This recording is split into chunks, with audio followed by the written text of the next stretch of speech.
So when I look at Muhoozi threatening to kill people, what guarantee do you have that you will not die next week, for example? Way before any of these people you're threatening to kill and abduct. Because you're not good. But I don't know what keeps running in his mind. He imagines he has all of a sudden become immortal.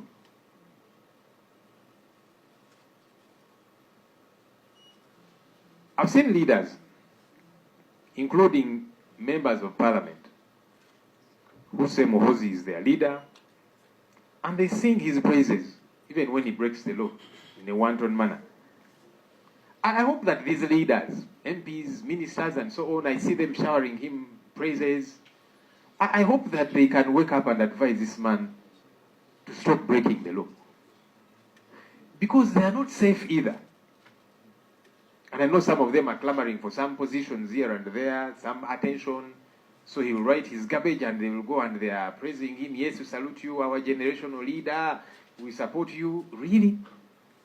What guarantee do you have that you are safe yourselves? Because as we have told you, even NRM folks are not safe.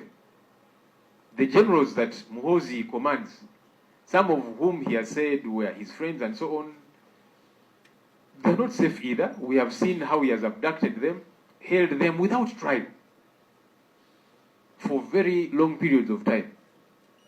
And then afterwards, he says, I have sat with this person and I have forgiven him. So you who are singing praises of this man, what guarantee do you have that tomorrow he will not be pouncing on you? Because he has done that to everybody around him. He has total disregard for the rule of law. And you're there, our generational leader. Advise him to do the right thing. Because you are not safe either. I hope that these people can wake up to these realities. Hong was apprehended because she broke the law, stole taxpayers' money, and she abused office. Of course, I'm waiting for her day in court. I'm not one of those who got very excited when I saw they were seizing her home and so on. I'm waiting for her to be produced in court. All this evidence we have been adducing is presented and she gets to be charged. I hope that gets to happen. But I also wonder, what's good for the goose should be good for the gander. Muhoozi keeps abusing his authority and office.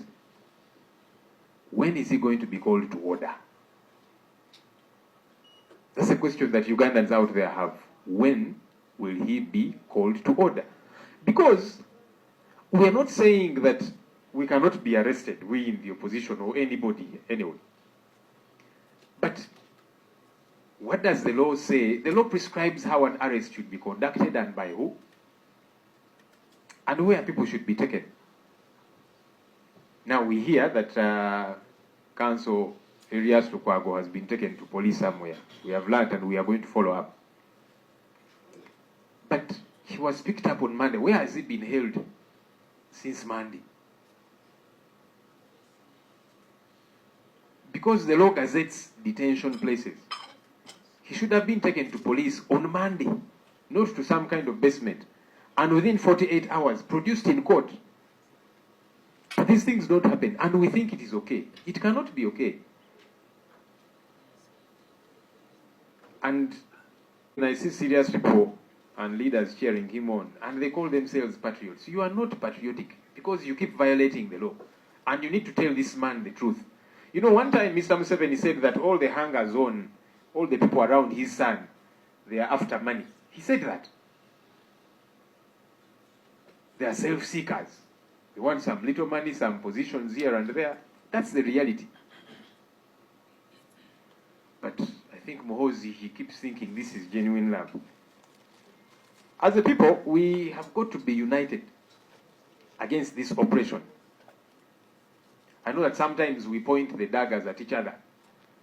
So and so you have not done enough. So and so you have not done enough. We need to place the problem where it lies. We need to demand for accountability from the perpetrators of these ills.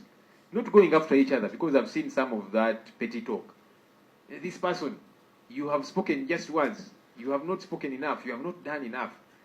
Can we target the real culprits? Because that's what they want us to do. They want us to come after each other as a people. They are the ones we ought to be targeting on a daily basis. So the culprits are the regime. It is Muhoozi. Those are the people we should be blaming, not blaming each other. Because now if they pick up one of us, then we begin to blame each other. But we know who is holding the person. That's where we should target all our energies. And so we ask the arms of government to take action against these violations, to take action against this plummeting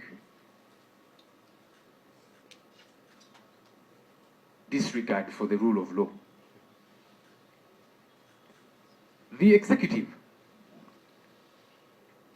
I hope you don't think you're safe, you ministers, because you've seen Muhoozi say, this one I have appointed, this one I've appointed. So what happens if he's angry with you? What guarantee do you have he will not pick you from your home? And so you need to be concerned either as well. The legislature, where we belong. I've seen that there are many MPs who belong to PLU.